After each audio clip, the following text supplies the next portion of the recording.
Assalamualaikum warahmatullahi wabarakatuh. Menanggapi derasnya kembali desakan lockdown, terutama untuk wilayah Jawa, juru bicara vaksinasi COVID-19 Kemenkes, Siti Nadia Tarmizi menyatakan, bila peningkatan kasus dan keterisian tempat tidur mencapai 60-80%, maka tindakan pengetatan harus dilakukan. Mikro lockdown baru dilakukan mulai dari tingkat RT, RW, kelurahan dan desa, bahkan sampai tingkat kecamatan ataupun tingkat kabupaten kota. Menurut kami, ini kesalahan berpikir dari pihak Kemenkes. Jika dipahami lebih dalam kalimat, bila peningkatan kasus dan keterisian tempat tidur mencapai 60-80%, artinya pemerintah seperti menunggu kasus COVID itu meningkat dulu, baru dilakukan lockdown. Artinya pula terjadi dulu peningkatan, baru dilakukan tindakan. Pola berpikir pemangku kebijakan seperti ini yang membahayakan. Harusnya tindakan itu dilakukan untuk mencegah terjadinya peningkatan, bukan malah menunggu rakyat tertular lebih banyak lagi.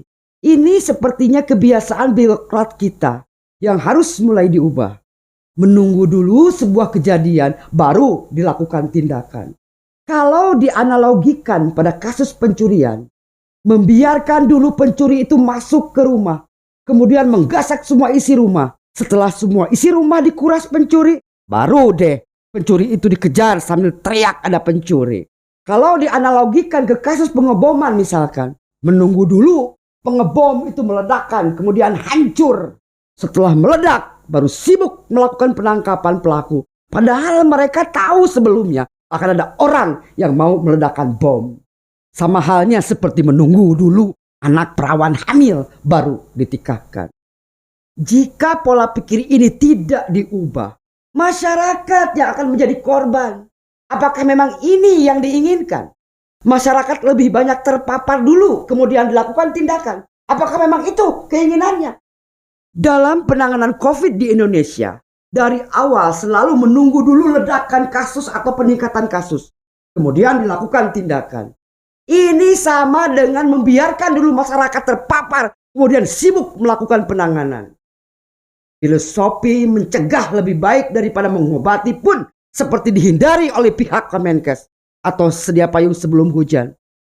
Bukankah filosofi ini sudah lama kita gunakan? Ada lagi komentar Ketua Bidang Penanganan Kesehatan Satuan Tugas Penanganan COVID-19 Alexander K. Ginting yang menyatakan bahwa lockdown satu pulau bukan solusi tepat untuk menekan laju penyebaran virus corona. Menurutnya langkah terbaik memutus penularan virus ini adalah dengan melockdown diri sendiri. Sepertinya Pak Alek ini tidak mempelajari karakteristik masyarakat Indonesia ya. Maaf Pak Alek, karakteristik masyarakat Indonesia itu akan mentaati anjuran kalau ada paksaan terlebih dahulu. Atau merasakan dulu dirinya, baru akan mentaati. Kalau sebatas anjuran seperti itu, saya pastikan tidak akan mengikuti. Komentar Pak Alek ini seperti malu-malu kucing. Satu sisi dia setuju adanya lockdown, tapi di sisi lain dia seperti ketakutan menyuarakan atau menyetujui lockdown. Maka muncullah komentar tidak rasional walaupun itu benar. Artinya benar memang harus lockdown sendiri-sendiri. Tidak rasionalnya dia tidak berpikir bagaimana karakteristik masyarakat secara umum. Tolong ya Pak, ke depan jangan asal ucap. Yang ada malah jadi bahan ketawaan kami sebagai masyarakat. Dari awal muncul COVID, desakan lockdown terus disuarakan kalangan yang memahami masalah pandemi atau epidemiolog sampai Ikatan Dokter Indonesia. Desakan mereka kepada pemerintah tentu tidak sembarangan, tapi berdasarkan analisa keilmuan. Sayangnya pemerintah masih tetap tidak mengindahkan dan lebih mendengar masukan-masukan dari para pakar ekonomi yang tentu cara berpikir dan sudut pandang berpikirnya akan berbeda pula. Epidemiolog dan dokter berpikir dari sisi bagaimana agar masyarakat sehat, sehingga bisa melakukan banyak hal ketika sehat, termasuk kegiatan ekonomi akan jalan ketika masyarakat sehat. Sementara Ekonom melihat dari sisi ekonomi akan hancur kalau lockdown dilakukan. Ekonomi dan kesehatan memang seperti dua sisi mata uang. Satu sama lain sama pentingnya. Namun pemerintah harus memilih salah satu di antara kedua unsur tersebut. Tidak bisa memilih keduanya pada saat pandemi terus meningkat seperti sekarang. Maka kami pun menyarankan agar pemerintah lebih mengutamakan kesehatan.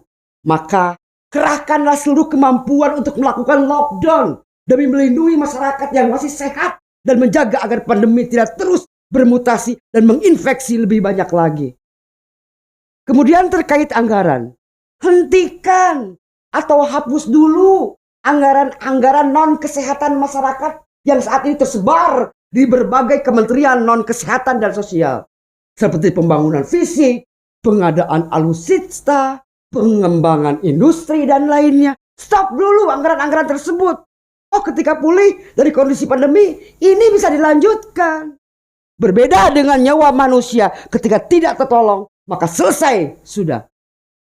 Kita sebagai masyarakat lebih memilih nyawa dan kesehatan kami. Itu yang kami butuhkan saat ini. Kami belum butuh jalan tol, belum butuh persenjataan canggih, belum butuh pelabuhan dan bandara, belum butuh kawasan industri. Yang kami butuhkan bagaimana agar kami tenang dan tidak lagi dihantui pandemi. Semua kerahkan untuk menangani ini. Jika semua fokus menghadapi, kami yakin bencana pandemi ini akan lebih cepat tertangani. Semua jajaran kementerian, tolong fokuskan dulu pada keselamatan rakyat, pada penanganan pandemi. Jangan ada lagi egosentris di kementerian dengan mengedepankan penggunaan anggaran kementeriannya, padahal anggaran tersebut tidak menyentuh langsung pada kebutuhan masyarakat saat ini. Anggota DPR tolong benar-benar suarakan aspirasi kami yang hanya menginginkan bagaimana agar kami bisa kembali hidup nyaman dan tidak lagi dihantui pandemi. Untuk saat ini dan bukan untuk selamanya. Ubah semua pola pikir pemerintah. Jangan lagi ada yang berpikir untuk kepentingan sesaat, apalagi memikirkan peluang korup. Kami ucapkan terima kasih kepada unsur pemerintah, termasuk jajaran TNI dan Polri yang tidak kenal lelah dalam penanganan pandemi. Para tenaga kesehatan yang langsung menjadi garda terdepan menghadapi virus COVID, semoga selalu diberikan kesabaran, kesehatan, dan ketabahan. Masyarakat, kami mohon tetap jaga protokol kesehatan demi keselamatan diri, keluarga, dan lingkungan. Semoga pandemi ini cepat lenyap. Amin ya Allah ya Rabbal Alamin. Wassalamualaikum warahmatullahi wabarakatuh.